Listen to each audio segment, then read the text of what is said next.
What's up, friends? Eric Kronberger coming at you from Real Estate and Shit. I think this is episode number 15. You'd have to check the previous episodes to double check that. Hint, hint. Anyways, you guys, thanks for tuning in. As you know, first and foremost, be sure to click on the subscribe link below. Leave some comments, good, bad, or ugly. We will respond. But if you are an asshole, we probably won't. Anyways, here for a new episode. Thanks for tuning in. I got some really cool guests here today. We always, you know Sadie. Say what's up, Sadie. Hi, friends. We love the beautiful Sadie. And then today we have Cam. What's up, Cam? Woo! What's up, guys? Happy to be here. We are we're happy to have you, Cam. It's crazy. Cam's been here for a long time, and I didn't realize it was his first podcast session today. I feel like we've been holding out on you, Cam. I apologize. Welcome. Thanks. Yeah. It's been fun watching you guys develop the podcast and, watching it become something bigger, something that we're all kind of being a part of. So Yeah. Happy to be here. Yay. It's been a fun little journey that we've been doing. I've been really enjoying it. And as things are changing and progressing and just morphing in the industry, it's nice to have these podcasts to kind of cover all the topics that are happening. So, Cam, glad you're here today. Long time coming. So, welcome, Cam, everybody. All right, so you guys, I don't want to waste much of your time. You know how we do this. This is Real Estate and Shit. What we do here is we go over all the different headlines that are real estate related, and we either debunk them or we critique them or we applaud them based on the editor and who wrote the article. So what I have noticed, Sadie and Cam, based on being episode 15 over the course of, you'd think this is weekly, but I think this is like the last 3 months, maybe a little longer. Yeah. Man, sentiment in the industry has changed dramatically. It's crazy. And why I'm saying this is when we first started this, Sadie, and we started going over articles months ago about where the industry was headed or what the industry was currently sitting in. I mean, you couldn't read any article that we talked about without feeling the sky was falling. I mean, it just felt like tumultuous energy doom and gloom. news all day long. The housing crisis is going to go through 5 years of a recession. Everyone's going to lose all their money. No one can buy a property ever again. What's the word I'm looking for? The employment industry. No, what is that? There's a term for it. I feel like I'm an idiot. Employment rate? The employment rate has doubled this last year. Yeah. It's crazy what 3 months can do. But what also blows my mind is this, Sadie. We've been talking about this for 3 goddamn months. At least. I think it's closer to 4. Because of the Is it? holidays, we've been in it. Because 4 months, four a month, which we haven't really done, would be 16. So we're at like the 4 month. We did one, remember, on our grand opening night. You're right, we did. That was a shit show. It's been an quite a long choice. time. Yeah, we've been in it. Wow. I mean, since I feel like you were like, we got to do a podcast. And then all of the rates were like, we saw rates starting to go up. Yep. And that's right when we started. And we're like, well, this is a dandy time to start a podcast. But it worked out. And Sadie, let me ask you for the audience, what have we been talking about and preaching since day one, despite all the headlines? That it's still a good time to buy. Oh my God. If you've been tuning in today, please go back. I mean, no joke. We've been talking about what a good time it is to buy in real estate. If you can buy and you can afford to purchase, buying right now, in our opinion, is a very instrumental time.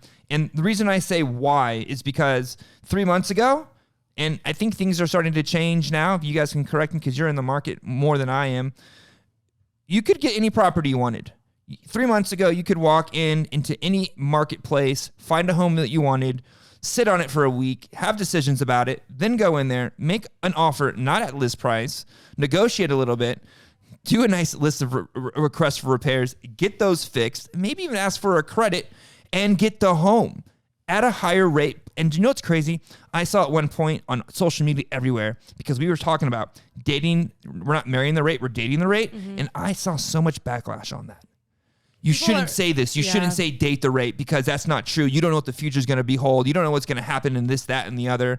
But we kept saying it and we kept owning it because we knew that with all the different things in our market that we weren't going into a crash. The way the economy was structured with how much equity people had in their homes, the lack of inventory, the amount of buyers, the millennial movement, we just didn't see a crash happening. And here we are today. What is today? We are in February, what is it, like the 9th? And I'm going to go to our first article. And this is from Inman. These are from, I extracted this from Inman from where we got most of our articles 4 months ago. And here's the headline. You guys ready for this one? I wasn't expecting this. So that's why I'm kind of a little amped up on this, because this is a big shift. Headline, all right, from Inman. 90% of all U.S. metros charted price jumps in Q4 despite big rate hikes. It says existing home prices increased nearly 90% of all metro areas, but gains were smaller than the previous quarter, according to data released Thursday by the National Association of Realtors. It says, in times like these, double down. Sales prices of existing homes climbed 90% to metro area. Metro area during the fourth quarter in 2022, even as mortgage rates surpassed 7%, according to the new data of the National Association of Realtors. Approximately 9 out of 10 metropolitan areas across the United States charted price increases in the fourth quarter. Quarterly metro prices put the data in, and it said 18% of 186 metro areas logged double-digit price increases compared to the previous year, down from 46 in the third quarter of the new from what the new data shows. It says the median home sales price for a single-family existing home in the United States climbed 4% from 378,000 in a quarter oh my God. You got it. I'm talking so quick. The median sales price for a single-family residence home in the United States climbed 4% to $378,000 in a quarter when mortgage rates hit 20-year highs. That increase represented a deceleration when compared to the previous quarters of 8.6% increase. Wow, that was a lot to talk about. Take a breath. I know. I see these articles about home prices increasing despite high rate hikes and low inventory, and it just I don't know why I get happy. It just kind of like solidifies everything that we're preaching. Because let's be honest right now, Cam and Sadie, when we said this 4 months ago, we didn't really know. I don't have a crystal ball. No one has a crystal ball. We just make educated decisions based on the facts that are put in front of us. So to see this market shift and to read this blows my mind. You guys are in the market. Cam, what are you seeing? So, being that the last year has been so tumultuous, it's made me want to be a lot more careful about my messaging, right? Because I'll be honest, I have not used that phrase to typically, marry, date the rate and marry the home. Not because how do I explain this? I just wanted to be really careful about my messaging because like you guys just said, we don't have a crystal ball. We don't know exactly what's going to happen. And I've been trying to simply explain to my clients, we're in a touch and go market, right? We're in a market where everything is subjective, and we need to look at each opportunity on a case-by-case basis. True. Right? And so kind of breaking things down that way has helped my clients get a lot of success. So you were mentioning last quarter, prices increasing, and despite rates being at a 20-year high. Yeah. And I have a really great success story from last quarter in which I was able to secure my clients a home that was far below market value. Okay. Got them a really good credit. Nice. And we were able to just negotiate a fantastic deal for them. Wow. And so I guess what I'm seeing is the savvy buyers who are doing their homework and not letting themselves be swayed by the headlines are the ones that are better positioned to capitalize on the opportunities that are in the market right now. Interesting. So, do you think the mental part of that helps them better position themselves because they're not, they're the blinders are on, they're not being swayed by all the headlines, so that helps them be put in a better position? Plus, the finances also being put in a better position. Do you think that has a little bit to do with it?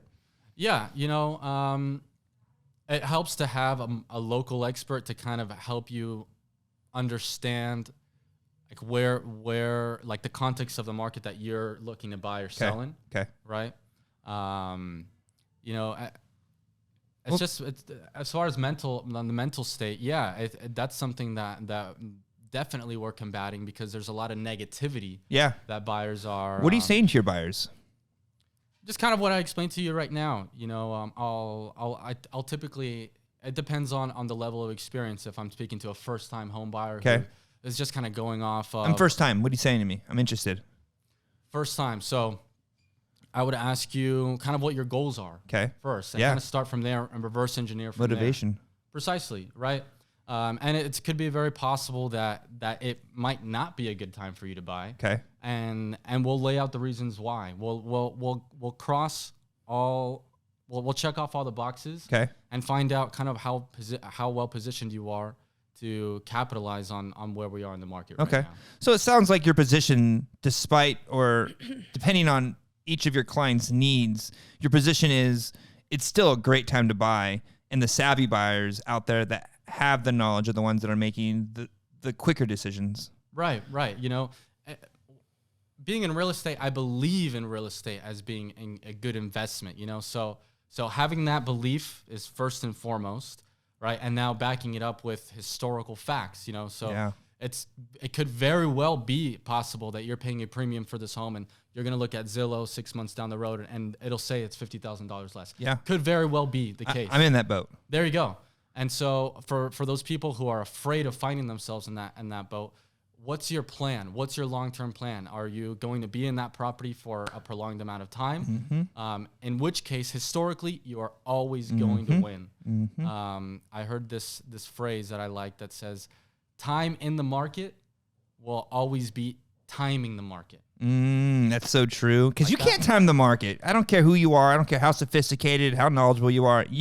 No one can time the market. If you did, you got lucky. And you can't get lucky more than once. Right. Okay, I like that, Cam. All right. Okay, so I'm going to continue on here. We'll clip this off. It says, so while high mortgage rates across the fourth quarter kept many buyers on the sidelines, prices continued to appreciate due to the tight supply, which we talked about. Even with the projected reduction in home sales this year, prices are expected to remain stable in the vast majority of the markets due to extremely high limited supply. Moreover, there are signs that buyers are returning as mortgage rates decline, even with inventory levels near historic lows. Man, this is my thing, and it's cut and dry for me. We are dealing with an inventory crisis. There are not enough homes listed for sale to the amount of buyers that want to purchase them. That one statistic or that one data point to me is what's going to be the driving force for the next round of real estate. Because what I'm noticing is people are finally waking up to the point that we are here. These are the rates that we're at. We're not going to see 3. We're not going to see 2. We're not going to see 4. We're going to probably see somewhere in the 5s, but we can't wait for that to happen.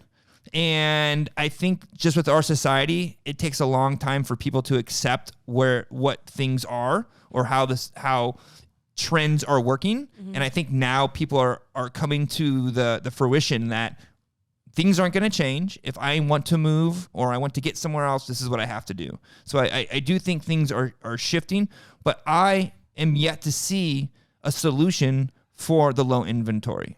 Because what I'm seeing is, or what I hear is, where are these buyers going to move to when they've been locked in these rates at a really good rate for a very long time? So I feel unless people still have to move, whether it be a job opportunity or they need to expand because they're having another baby or they need to, scale down because kids are in college, those are the people that I think are going to be the ones that are having to move until I see rates drop a little more. And at that point, I think it's going to be a free-for-all. And then at that point, I don't know what's next. Well, and that's why that first article even exists, is because, rates came up, but we still saw homes being purchased because there's still very low inventory. Not as low as it was in 2020, 2021, but it's still significantly low. I don't know the exact number. I know Cam probably knows what a normal amount of inventory is versus what we're at now, but I know that, what is it? Like we're like 3.1 months or something. We're something low. Yeah, no.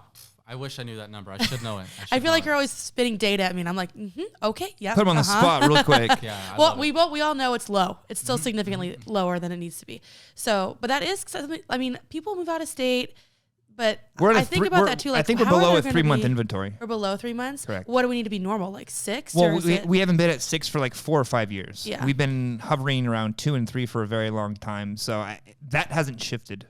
And what was the point of rates dropping? Was it because of the pandemic and they were worried the market would crash and that's why the Fed brought down the rates? Or was it like let's be a honest. fluke? We've had low rates for the last decade. I mean, you had low rates in 2013. You had low rates in 2010, 11 because we went through a crash. Mm-hmm. And when we went through a crash in 2007 and 8, it took a long time for the country to rebound on itself. So a lot of people defaulted and a lot of people had to start over from scratch. So when there were hundreds of thousands of homes on the market that nobody would purchase back in 2009, 10, and 11, what they did was they ultimately dropped rates to make money virtually free, then to go out and buy these homes back up. And that's why the rates were so low, because of the recession that we went through prior. And then naturally and organically, as homes get taken up and inventory decreases, rates slowly go up. My opinion is rates went up too fast, too soon, and they should have started the rate increase years ago. Well, yeah, we woke up one day and it was like, boom, rates are. I remember being here. I'm just like, oh, what does that mean? Because it was a while ago. Well, I knew what it meant, but I was just like, I didn't realize how much those rates would affect. I will the tell real you estate this. market. I will tell you this.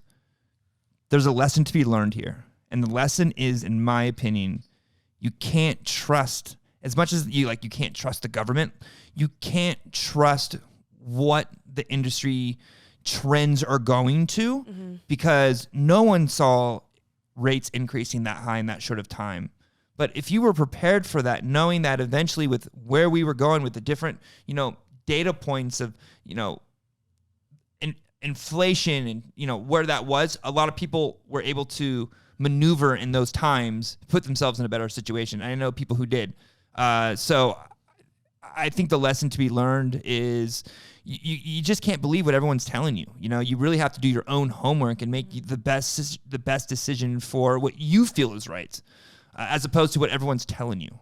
Unless you listen to this podcast. Correct. In that case, that's why we have this you know. podcast, for no one to listen to. So, No, great point, Eric. I remember last year around this time, I was looking at articles that were saying, rates might jump up.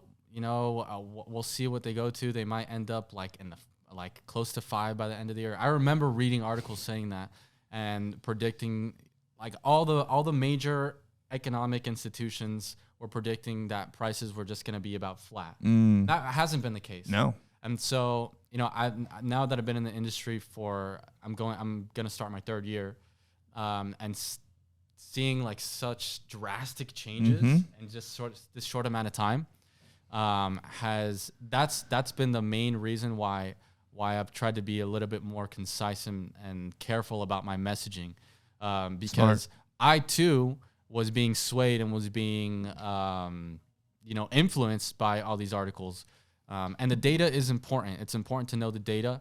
But no, like you said, nobody can predict the future. Like all these major institutions, NAR, and everyone that has all the data to predict it with, they were all wrong. all of them. Everybody. I know. And so that's why I've tried to really, really make it subjective. That Smart, way, Cam. yeah. It's kind of like an earthquake. It is. You can't predict. Everyone wants to say they can predict an earthquake, but in all reality, it's going to do what it wants to do, and it's the same with the market. Like It's true. The tectonic plates are going to shift. I got real sciencey there really quick, It's but fair. It doubt. comes down to the market's the market. You have to react to it. yeah, You can't control the market. You have to react to it. that's right. It's funny that you were talking that you've been in the industry for 3 years, Cam, because it kind of spills into our next subject, and kind of relaying off that last article that we read, that sales are still projected to be lower this year than they were the year before. Well, if you're watching this, I'm going to give you guys a little bit of an education moment. In 2021, there were 6 million homes sold in the United States. In 2022, there were 5 million homes in the United States. We live in the Los Angeles, Orange County, Inland Empire area, like kind of right in the center. And last year in our marketplace between Orange County and Los Angeles, 35% of agents did more business last year than they did before in a decelerating market. Also, 34% of agents did the exact amount of business they did the year prior in a decelerating market, and 24% obviously did less than the year before. When I look at these statistics, it tells me one underlining fact, that this is turning into a skill set market.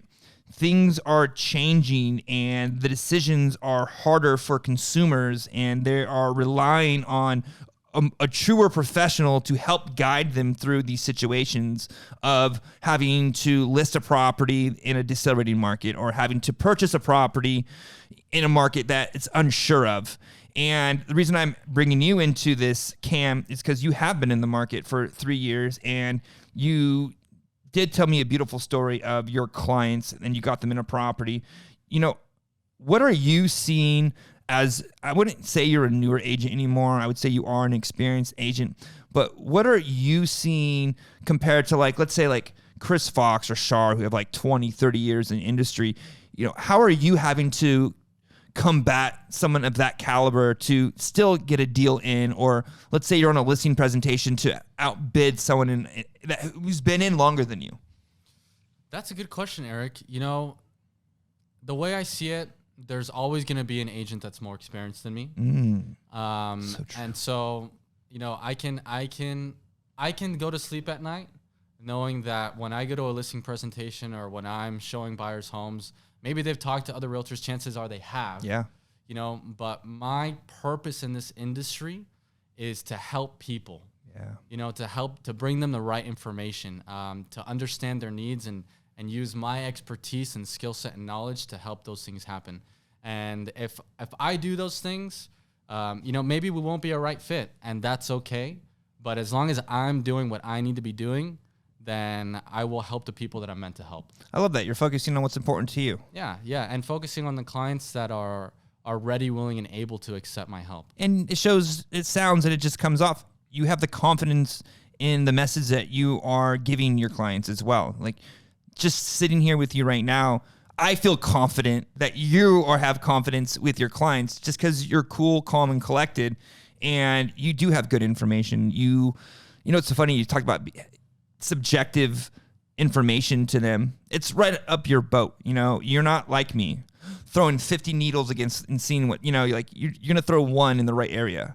And that's what separates you from me. And I can see that from you. So that would definitely, in my opinion, give you an edge up. I like that. Okay, cool. What about you, Sadie? You doing anything different? Am I doing anything different to work with clients? Yeah, I mean, let's be honest. You I'm just got new. your I'm license. fresh. So yeah. So, you know, what are you? I'm just learning as I go. Okay. I mean, I've seen, you know, everyone in this office, and they all have their different styles, different approaches. And what I've learned is that being yourself is the only thing you can really be. And if you have the right motivation, like the way Cam does in helping somebody, they're either going to see that or they're not going to. I've had people who have had me just be there to open doors, and that made me feel really shitty. And I brought up to Shar and I was like, are they just using me? And she's like, yeah, they are. And a part of me, real Sadie, wants to be like, F you. Like, I want to be like, really, you wasted my time, you wasted my effort, but that's not what I'm going to do. I'm going to focus on the clients that want me to help them and who understand who I am and how I'm willing to work for them versus people who are just going to use me. That made me feel bad, but you know what? That's going to happen. And I still gave them my best, and I continue to do that. And I let them know I'm still here for you if you need me to. And if things don't work out or you have any questions, I'm happy to help. But, I love that. But yeah, you're kind of going to, I'm a little bit jaded from that one situation. You know what, though? So fresh. So but who you are is what it matters. Who you are. I agree with you completely, and I want to kind of help on that jadedness. I will tell you this, Sadie. This is what I would focus on if I were you. Every time you open a door for a slouch or someone you feel is taking your time, you're just one more client closer to the person that wants to work with you. Yeah. Because that's how you find the clients that want to work with you, because you have to go through the shitty ones to find the right ones. And I never lost sight of that, because especially in real estate, and Cam, I know Cam can agree to this, you're meeting so many people that you want to help.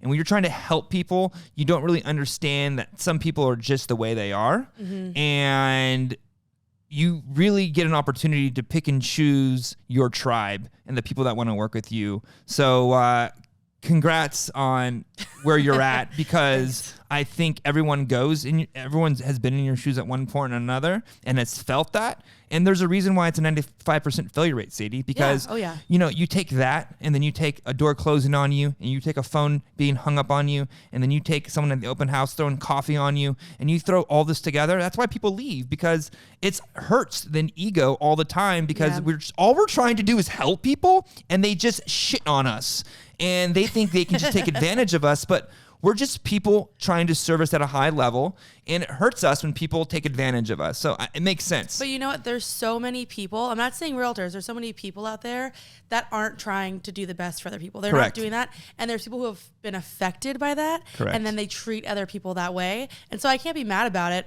But it's definitely like what I've learned is, first of all, from you, it's a numbers game. Like everyone doing their calls, all of that. That's a numbers game. But also it's who you are matters. And like at the end of the day, the most like Shar, Susan, Chris, Stacy, they all have like this fear around them, and those people like them, and those are their people. Or like Carrie talked about having a tribe, like you're saying, they're gonna stick with them and they're gonna move forward, and you just kind of attract who you attract. So that's just how it goes. I love it. I love it. Well, let me ask you a quick question, because we're on our next article really quickly, and this takes both of you. So it's another article from Inman, and it says, "What's the biggest rookie mistake agents make?"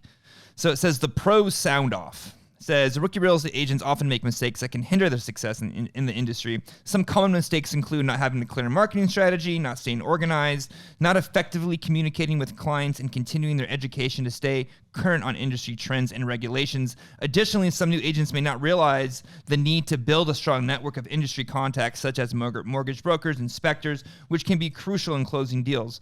By avoiding these mistakes, new real estate agents can set themselves up for success and establish a positive reputation in the industry. So these are some things that kind of went over. It says the questions the biggest agents can make is, one would be time management mistakes, not using a CRM, catering to a potential client without qualifying them as a real buyer, thus wasting their time and energy while simultaneously training a consumer to misunderstand the proper steps of home buying from start to finish, trying to be all things to all people, and too much talking, not enough listening. So these are the time management mistakes. What do you guys think of these four? The last two really resonated with me. I get it. Trying to be all things to all people and talking too much, not enough listening. Yeah. Yep. Exactly. When you first posed the question, like what are some of the biggest rookie mistakes? What came to my mind was trying to get everybody to like you. Yes. We just talked about our tribe. You got to find your tribe. Yeah, they're not all going to like you. Personally, that is something that I struggled with for a long time, like for that first year and a half in my business. Shit, Cam, I still struggle with that. And I still do, to be fair. You don't like me? To be fair, of course, it's something that we continuously struggle with, but just giving myself a little perspective and understanding and coming to the conclusion of like, yeah, I'm here to help people, and I'm not everybody's fit, and that's okay. Yeah. It took me a while to get there. Yeah. And I remember that first year just chasing every deal. And you know what they say, what you chase away. Interesting. And so that was a really hard learned lesson for me. And once I kind of just calmed down a little bit, stopped being so desperate. Found your balance. Yeah, because who wants to work with someone desperate? No one. Yeah, you can smell that. Yeah, it just reeks. Cringy. Yeah. It's like every person calling you trying to get business. I listen to my old Zillow calls. I want to throw up. Oh God, That's funny, Cam. So cringy. Ugh. Yeah, super cringy. And so, real estate is one of those industries that seem really easy. We all get into it thinking it's going to be easier than it is, but it kicks you in the ass. Everyone. And it gives you some really important lessons to learn. That's the one that I've learned. That's a beautiful lesson, though, Cam. Yeah. Okay. We're gonna get into mindset mistakes now. Here we go. Not learning mental strength and managing Not learning mental strength and managing your highs and lows. Not doing enough research into brokerages they're looking at joining before they do so. Whoa. Interesting. Thinking they can learn it themselves and not building systems from day one. What do you guys think of the mindset mistakes? They're okay. And don't me wrong, I like all three of these. Not learning mental strength and managing highs and lows. I mean, obviously, if you can't service someone at a high level if you're not serving yourself at a high level. We talked about that earlier. not doing enough research into brokerages they're looking at joining before doing so. I don't know if that's necessarily a mindset mistake. That's hard. How do you really research a brokerage? Well, You can interview them. you can interview them, and I'll be honest with you, I made that mistake in the past. I think everyone else has. I mean, if you've been in the industry long enough, like, this is why I love Sue. This is why I ultimately love Sue. Sue has been in enough places in her life where she knows the grass is not greener. So she's always so grateful to be here because she knows what it's like in all the other brokerages. She knows what the people are like, the culture is like, everything from A to Z. And so, I mean, I get it. Not doing enough research on the brokers that are looking to join. I just didn't realize that that's a mindset. And then thinking they can learn it themselves and not building systems from day one. That to me should have been number one. That's my number one the last 6 months. Seriously, that's That's still me. How do we That's both still think- me, to be honest. it's most agents, Yeah. Cam, just so Yeah. you know. That's why it's on here. It's not actually, this could be pitfalls for seasoned agents in all reality. Let's be Well, honest. it's like I talk to people who I'm like, okay, I'm like, what if I'm a new agent, like, what is one thing that you wish you were on top of? Like, what do you wish you were doing from the very beginning? And all of them, the few, but still, all of them have been like, I wish I had maintained a better client list. Like, I wish I had really kept track because now I'm So like, true. Chris is saying that. He's like, now I'm 14 years deep. Yeah. He has his assistant going back, trying to Yeah. figure out where they are, what Yeah. they're doing. And it's a long, grueling task. It is. And he's like, man, I wish I just really stayed on top of that one thing. I think everybody wishes that one. Yeah, that's hard. Like, when you're a new real estate agent, you're not like, okay, can't wait to put Sally into my spreadsheet. The last that's thing the you last thing. well, because you're thinking of. busy running around, like Cam said. You're chasing everything in your first couple of years of real estate, so you're not actually sitting down and documenting because you're trying to make money. You're trying to pay for your gas. You're trying to pay for your mortgage. Like, these things matter at that time, and you're not making a lot of it, so you're having to work 10 times as hard to make one portion of it. And it's not until 5 years you finally your balance. You're like, you're right. Now I need these systems in place, and now I need to have my CRM, and I need to figure out how I can contact my clients on a regular basis. I think most people do this, and it's weird because it's only a real estate industry problem. I think it's because real estate industry, it seems like, here, So raw. it doesn't seem like that lonely, but it's a lonely business. Based off what I've heard from It- other people it being in can other be. brokerages, not here, we're really on top of each other and all over the, okay, that sounds bad. You know, You know what I mean? That's me. No, but you know what I mean? We're all literally in the same room. We don't even have our own Correct. offices, but it's a very competitive, it's a sport, a solo sport Yeah. almost. And from what I've heard from other people, it can be really lonely. It is. And you're just focusing on pounding away and getting to that That's it. year 3, year 4, pay your Life mortgage, sucks. things like that. It's true. But I think that's one of the biggest things too, is that it's for a lot of people in this industry it can be really lonely, and they don't have someone who's going to be like, oh, hey, look, I have this system for you, or here's how we do it, or here's a way to help you or mentor you. Not everyone has that. Yeah. So that's how you end up. I completely agree. Down the road, You know, it's so funny. shoot. You say the lonely industry. I'll be honest with you. This is the truth, and I actually have never actually told anybody this, and now I'm actually doing it on. Getting some tea. Breaking news. The truth was, when I was an agent by myself working with Shar and Dennis, okay, this is the honest truth. I made a shit ton of money. I made a lot of fucking money. I did. About Rolexes, about Mercedes Benz. I was doing stupid shit, but I had the money to do it, and it didn't bother me. But like you said, being on top is lonely as F. And we were at Century 21 by ourselves. I was making more money than all of my friends, and I was lonely. And I thought to myself, I made this big change back then, and it's never changed. I told myself, I was like, I'd rather be unhappy. Sorry, I'd rather make less money but be happy than make a lot of money and be seriously unhappy, which is why we have what we have. I decided to step away from real estate and create an environment that was fun, that I could.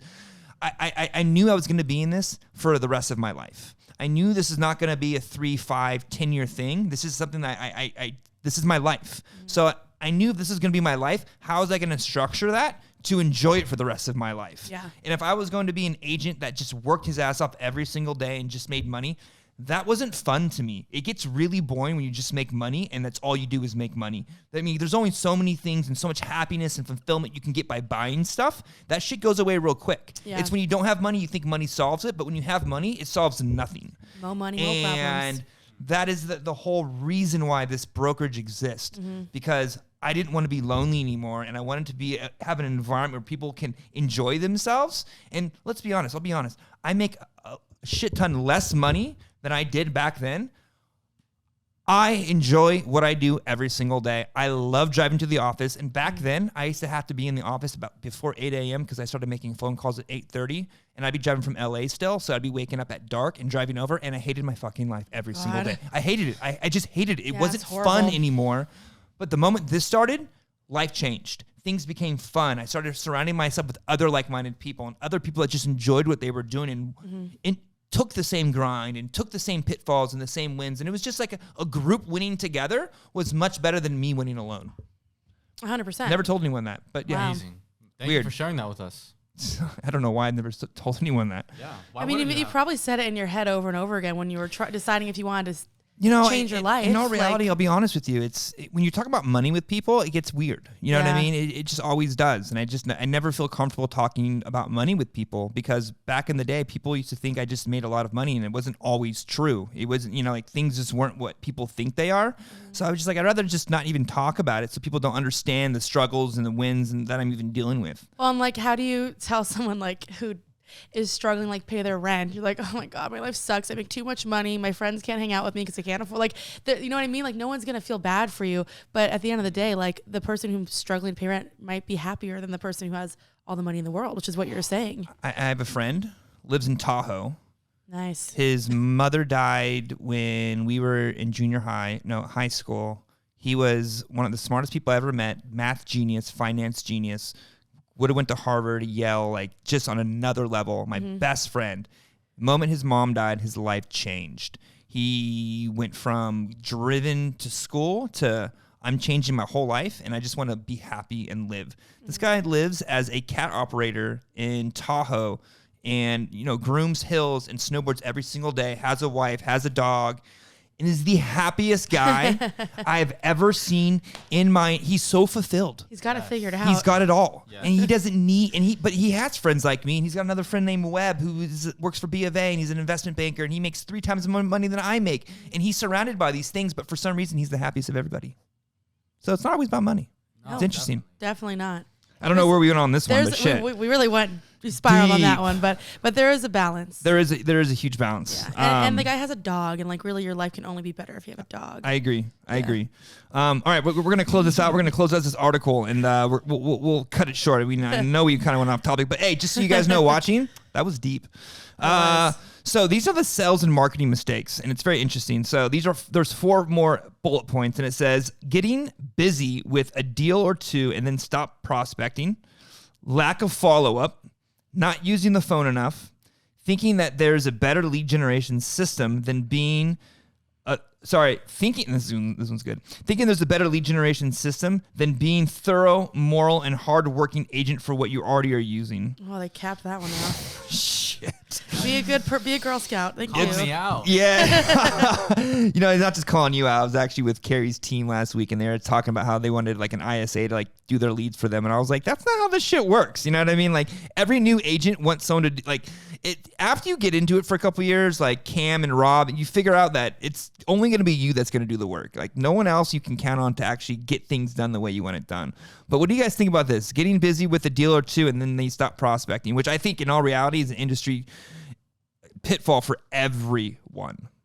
Well, real estate's a roller coaster. From what I've been watching, it's there's the highs are highs and the lows are low, and it's how can you just make it a nice smooth ride? And I guess, how do you overcome that though? How do you overcome prospecting when you got 2 busy deals happening? That's tough. Time management.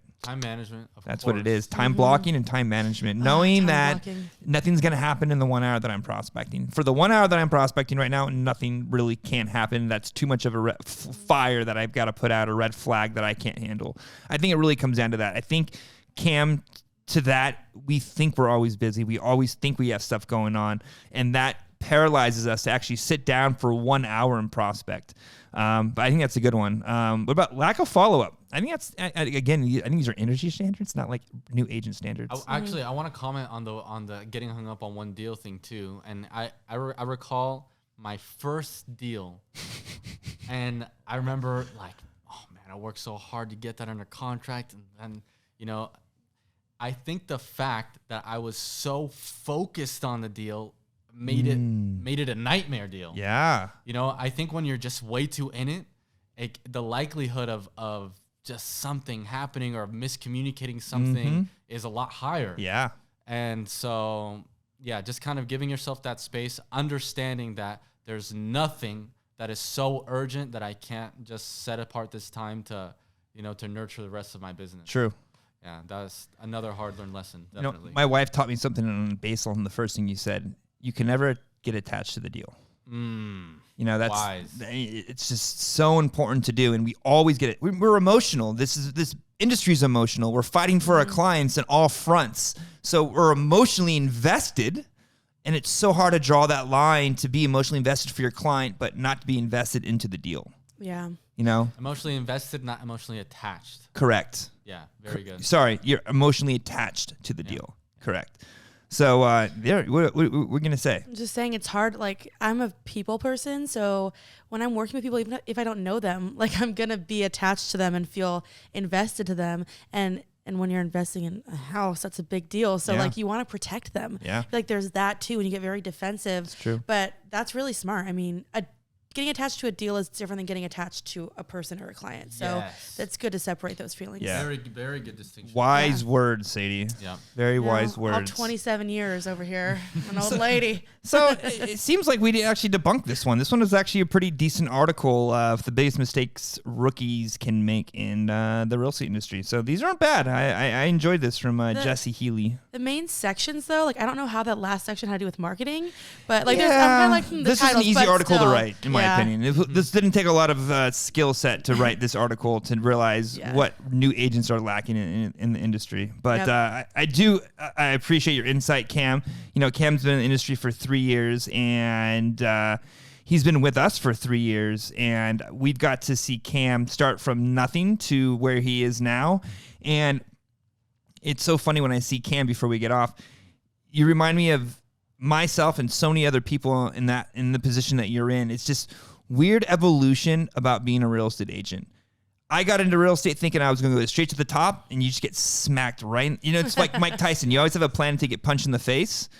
And something about real estate, like, I don't know what it is. Like, you don't see these plateaus, you don't see these walls, you don't see these ceilings, but man, do they hit you so hard. You know, and it humbles you. Very much. And it makes you be, that's what I love about real estate. Real estate makes you become better, or you don't remain in the industry. Yeah. Amen, So sir. it's the strongest survive. So that's why you guys are here. So, all right. Well, that kind of cuts it up for the podcast session. I want to thank Cam for being part of this. Sadie, also love that you're always a part as well. Me too.